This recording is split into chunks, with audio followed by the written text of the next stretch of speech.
Bismillahirrahmanirrahim.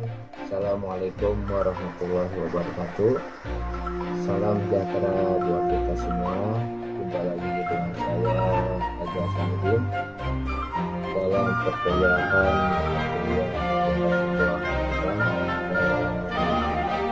tema AJMR. Inilah hari ini kita sudah sampai pada pertemuan ke-10. Saya akan membahas masalah penjualan konsumsi. Saya yakin dan percaya teman-teman semua sedikit memahami mengenai penjualan konsumsi. Karena kita kenal konsumsi itu merupakan jual hidup. Jadi kita memutuskan barang-barang pada pihak lain dan pihak tersebut mendapatkan komisi dari barang yang dijualnya. Baik, kita lihat seperti apa teori daripada penjualan konsinyasi ini. Kita lihat bahwa penjualan konsinyasi merupakan suatu bentuk perjanjian di mana salah satu pihak yang memiliki barang menyerahkan sejumlah barang kepada pihak tertentu untuk dijualkan dengan memberikan komisi tertentu. Ya. Nah, dari pengertian konsinyasi ini ada beberapa istilah, ya. Yang pertama, pihak-pihak yang terlibat dalam penjualan konsinyasi pertama adalah konsigner atau pengamanat atau yang menitipkan barang, ya, yaitu pihak yang menyerahkan barang. Lalu kedua, pihak konsigni atau faktor atau commission merchant atau di bahasa Indonesia kan komisioner, yaitu pihak yang ketitipan atau pihak yang menerima barang. Lalu istilah lainnya adalah ada barang-barang konsinyasi, yaitu transaksi pengiriman barang-barang pada komisioner dilihat dari segi konsigner. Ya. Lalu yang keempat, barang-barang komisi atau consignment in, yaitu barang-barang yang diterima komisioner. Nah, dari penjualan konsinyasi yang harus diperhatikan adalah bahwa dalam penjualan konsinyasi, hak kepemilikan barang itu akan berpindah dari pengamanan kepada komisioner manakala barang tersebut berhasil dijual kepada pihak ketiga. Jadi selama barang itu belum dijual, maka barang tersebut belum berpindah ke pemilikannya, alias masih dimiliki oleh si pengamanat. Ini adalah proses daripada penjualan konsinyasinya, di mana di sini pihak yang menitipkan barang itu mengirimkan barang kepada penerima titipan atau konsigni, dan di sini ada dia menandatangani satu kontrak perjanjian konsinyasi. Kemudian apa sih contohnya bisnis yang diterapkan untuk konsinyasi ini? Pertama, tadi di awal sudah saya sebutkan usaha kecil, ya. Di sini contoh penjualan es, kue, kerupuk, ya, ke warung-warung dan sebagainya. Lalu usaha menengah, di sini misalkan ada Indomaret, Alfamaret, elektronika dan lainnya sebagainya. Ini adalah bisnis-bisnis yang menggunakan atau menerapkan penjualan konsinyasi. Nah, kita lihat sekarang apa sih ciri-cirinya daripada penjualan konsinyasi tersebut, ya. Yang pertama, bahwa barang-barang konsinyasi ini dilaporkan sebagai persediaan pengamanat, bukan persediaan komisioner, ya. Jadi si komisioner ini tidak memiliki persediaan walaupun di warungnya atau di tokonya ada barang-barang tersebut. Lalu yang kedua, ciri kedua adalah pengiriman barang konsinyasi tidak mengakibatkan timbulnya pendapatan, ya. Jadi belum menjadi penjualan, manakala si komisioner belum mampu menjual barang tersebut kepada pihak ketiga. Yang ketiga, pihak pengamanat sebagai pemilik tetap bertanggung jawab terhadap semua biaya yang keluar yang berhubungan dengan barang yang dititipkan tersebut. Lalu yang keempat, komisioner tetap mempunyai kewajiban untuk menjaga keamanan dan keselamatan barang komersial yang diterimanya. Harus dijaga ya, jangan sampai rusak, apalagi kehilangan seperti itu. Lalu pertanyaannya, untuk apa atau apa keuntungannya daripada perjanjian konsinyasi tersebut ya? Yang pertama, dari segi pengamanan, bahwa konsinyasi merupakan satu cara untuk lebih memperluas pasaran, ya. Jadi untuk sebagai usaha ekspansi atau memperluas pemasaran, ya. Terkadang satu toko itu atau warung itu tidak mau apalagi produk baru ya, tidak mau ambil resiko untuk keluar uang terlebih dahulu atau sistem jual putus ya. Nah, penjualan konsinyasi ini merupakan solusi untuk memperluas pemasaran. Lalu yang kedua, resiko-resiko tertentu dapat dihindarkan oleh pengamanan. Ya. Yang ketiga, pengamanan mungkin ingin mendapatkan penjual khusus ya, yang dipercaya tentunya. Ya. Dan yang keempat, pengamanan tetap mengontrol harga eceran. Jadi si komisioner tidak serta-merta bebas menjual dengan harga tertentu, tetapi mengikuti aturan daripada si pengamanan atau si pemilik barang. Lalu apa keuntungan untuk si komisioner? Ya, yang pertama bahwa jelas komisioner itu terhindar dari resiko gagal usaha ya, karena memang tidak modal dulu atas barang tersebut ya, tidak mau ambil risiko kerugian akibat berusaha menjual barangnya sudah ada namun masih punya orang lain. Lalu yang kedua, menghindarkan resiko kerusakan barang dan adanya fluktuasi harga. Jadi semua risiko ini ditanggung oleh si pengamanan dan harga pun dia tidak bertanggung jawab, tetapi mengikuti aturan daripada si pengamanan ya. Lalu yang ketiga, kebutuhan akan modal kerja dapat diperoleh jelas ya, dia tidak modal dulu tadi sudah jelaskan, tetapi sudah mendapatkan barang yang akan dijualnya. Nah, dalam perjanjian konsinyasi ini, tentu antara komisioner dan pengamanat punya hak dan kewajiban ya, yang harus dilaksanakan oleh kedua belah pihak. Kita lihat hak komisioner terlebih dahulu, bahwa komisioner itu berhak atas komisi dan pergantian biaya yang timbul ya sehubungan dengan barang yang dititipkan tersebut ya. Lalu yang kedua, diberikan hak untuk memberikan jaminan terhadap kualitas barang yang dijual. Jadi barangnya harus bagus ya, bukan barang yang kualitasnya rendah. Saya yakin mana ada toko yang mau menjual kualitas barang yang rendah ya. Nah, yang ketiga, berhak untuk memberikan syarat-syarat pembayaran pada langganan. Jadi masalah jatuh temponya kepada si konsumen atau pihak ketiga. Ya.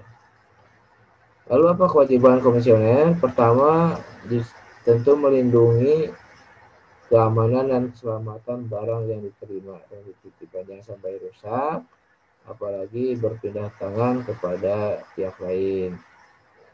Yang kedua, mematuhi dan berusaha untuk menjual barang-barang sesuai ketentuan ya, misalnya harganya tidak boleh melebihi yang ditentukan oleh si pengamanan.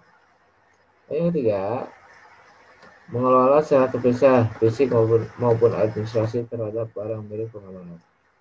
Yang keempat, membuat laporan secara periodik ya, barang yang diterima, dijual ataupun barang masih dalam persediaan. Lalu berikutnya kita bahas masalah pencatatannya ya. Sekaligus nanti akan saya berikan contoh kasus ya untuk bagaimana mencatat transaksi konsinyasi baik dari pihak pengamanat maupun pihak komisioner. Ya, kita lihat dulu rule-nya ya yang harus diterapkan dalam pencatatan atau pembukuan daripada transaksi konsinyasi ini. Baik, kita lihat. Yang pertama, bahas masalah akuntansi bagi komisioner ya. Di sini apabila diadakan pembukuan yang terpisah ya terhadap transaksi konsinyasi ini, artinya pembukuan terpisah ya. Artinya terpisah dari penjualan reguler si pemilik pawai tersebut atau si komisioner ya. Di sini bahwa komisioner harus membentuk rekening barang-barang komisi atau consignment in untuk setiap perjanjian konsinyasi yang diadakan. Jadi barang yang dikirim itu dicatat akunnya adalah barang-barang komisi atau consignment in ya. Nah, kemudian rekening consignment in ini didebet apabila ada biaya yang dikeluarkan yang menjadi tanggung jawab pengamanan ya. Debetnya adalah consignment in ya. Kemudian kreditnya adalah kas ya.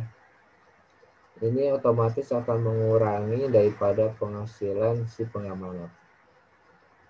Dan yang ketiga, rekening consignment ini dikredit manakala untuk mencatat barang yang telah berhasil dijual. Artinya juga si komisioner punya utang kepada si pengamanat karena barangnya sudah terjual. Seperti itu. Yang kedua, apabila pembukuannya ini tidak dipisah ya, artinya menyatu dengan transaksi reguler si komisioner ya. Di sini yang saya perhatikan adalah bahwa terhadap penjualan konsinyasi dibukukan dalam hasil penjualan. Jadi apabila dalam HPP harus diakui setiap komisioner berhasil menjual barang tersebut. Intinya kalau dicatat secara tidak terpisah, maka ini sama saja perlakuan seperti transaksi perusahaan pada umumnya. Ya.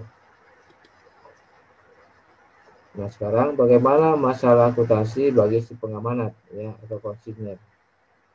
Sama ya, hampir sama dengan komisioner ya. Di sini prosedur akuntansi yang dilakukan oleh pihak pengamanat tergantung pada rekening pembukuan atas transaksi konsinyasi ya, hasil penjualan, HPP dan biaya yang bersangkutan.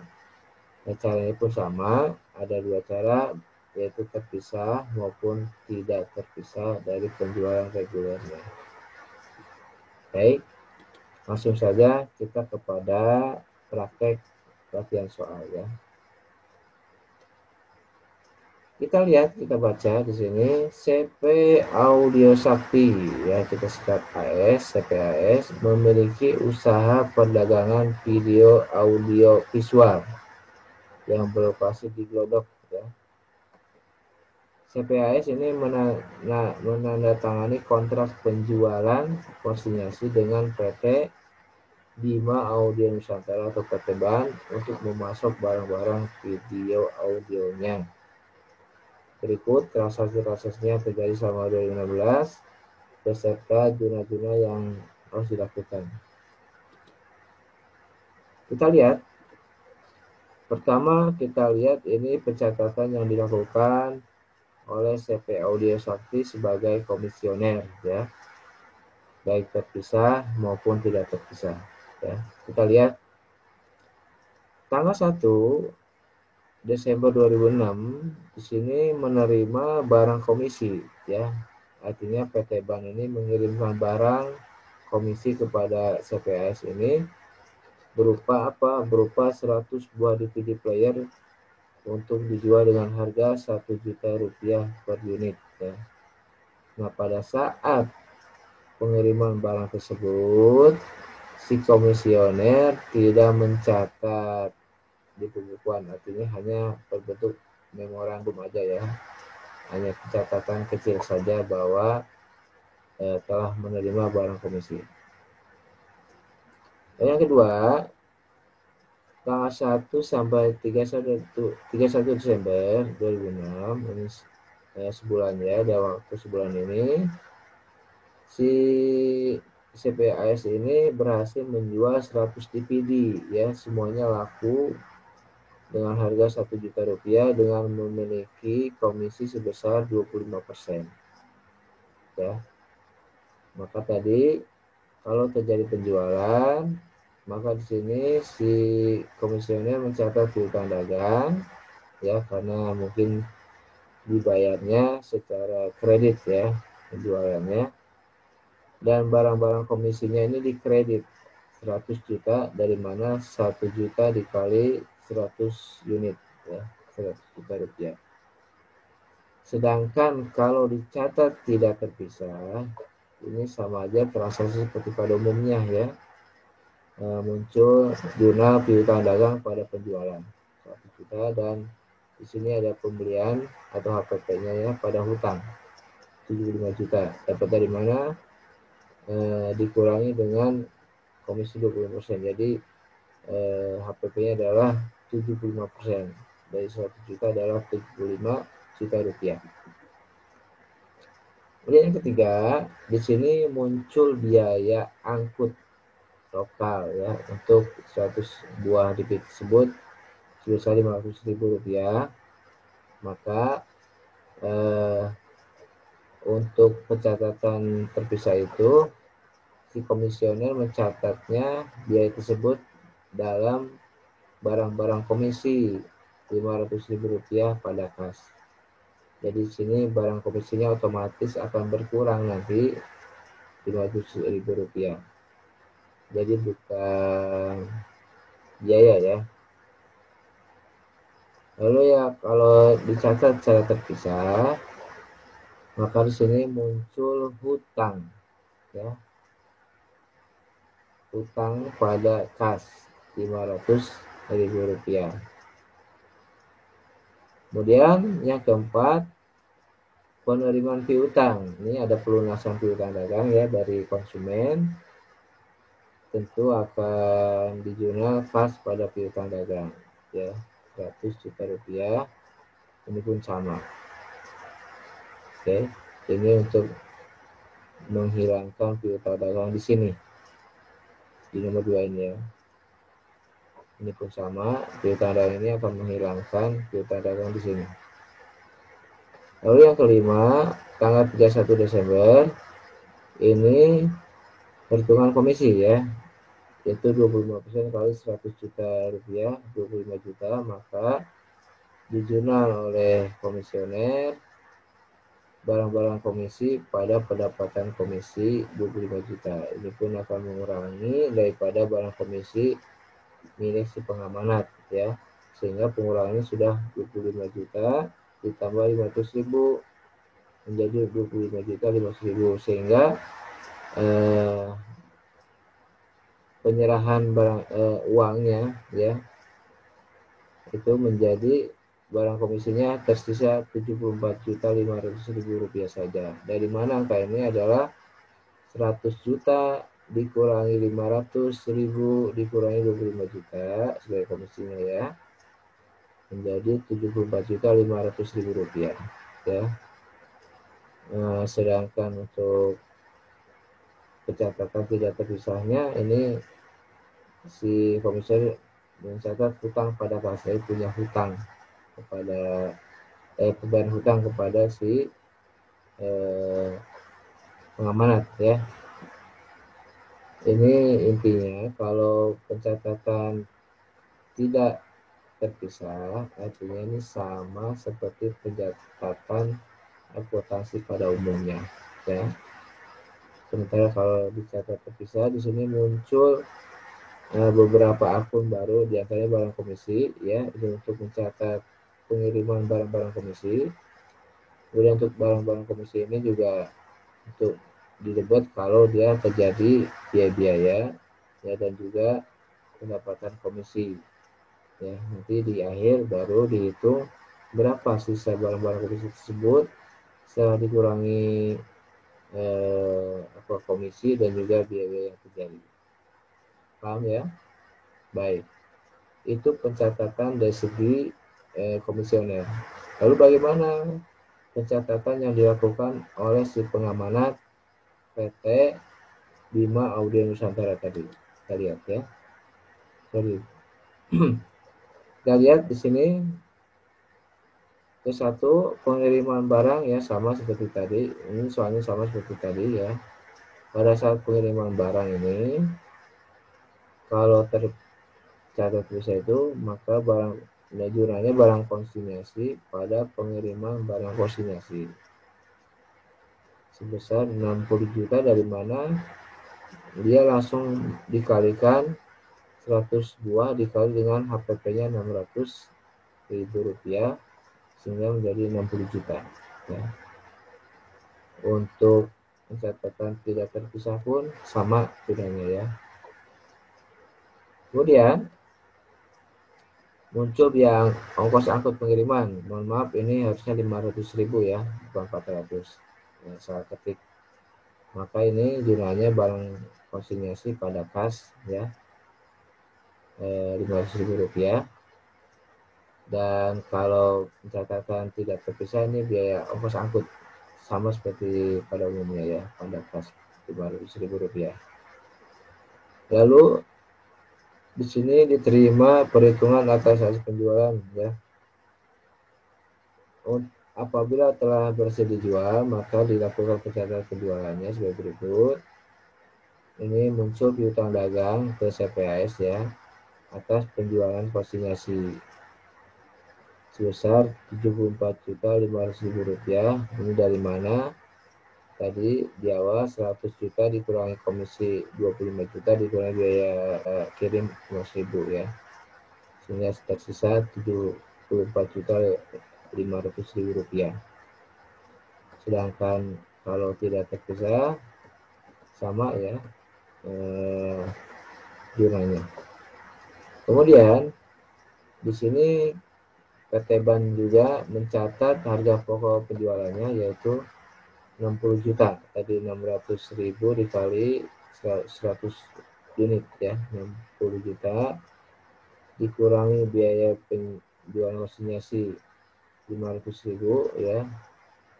Kreditnya barang konsinyasi 60.500.000 rupiah ya. Kemudian diterima uang sebesar 74.500.000 rupiah dari si PT ECP AS ya, sebagai store uang atas penjualan barang konsinyasi.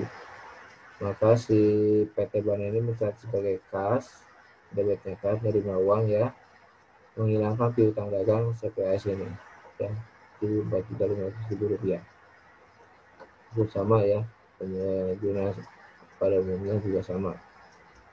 Yang terakhir, menutup atau memindahkan saldo pengiriman barang ke laba rugi ya. Maka keuntungan daripada HPP daripada barang tersebut akan mengurangi rugi laba 60 juta ya. Jadi jurnalnya adalah pengiriman barang konsinyasi 60 juta pada rugi laba, sehingga nanti di laporan rugi laba penjualannya akan dikurangi 60 juta rupiah ya. Untuk dicatat terpisah pun sama. Baiklah, demikian, mudah-mudahan bisa dipahami ya, bahwa kita sudah belajar. Pertama adalah pengertian konsinyasi, lalu yang kedua ciri-ciri dan ciri-ciri konsinyasi, yang ketiga adalah hak dan kewajiban komisioner dan juga pengamanat, lalu yang keempat masalah atau tata cara penjualan ya antara si pengamanat dan juga komisioner, di mana kedua-duanya bisa mencatat secara terpisah maupun tidak terpisah. Adapun contohnya sudah saya jelaskan, dan juga Sudah jawabannya ya. Mudah-mudahan bisa menambah pemahaman daripada contoh soal yang diberikan tadi ya, sehingga kalian semua bisa menjawab latihan tugas mahasiswa pertemuan sebelum nanti. Demikian, mudah-mudahan bermanfaat ya. Jika masih ada pertanyaan, silakan ditanyakan di dalam WhatsApp grup ya. Kita jumpa lagi minggu depan di waktu dan jam yang sama. Terima kasih, jaga kesehatan dan tetap semangat. Assalamualaikum warahmatullahi wabarakatuh.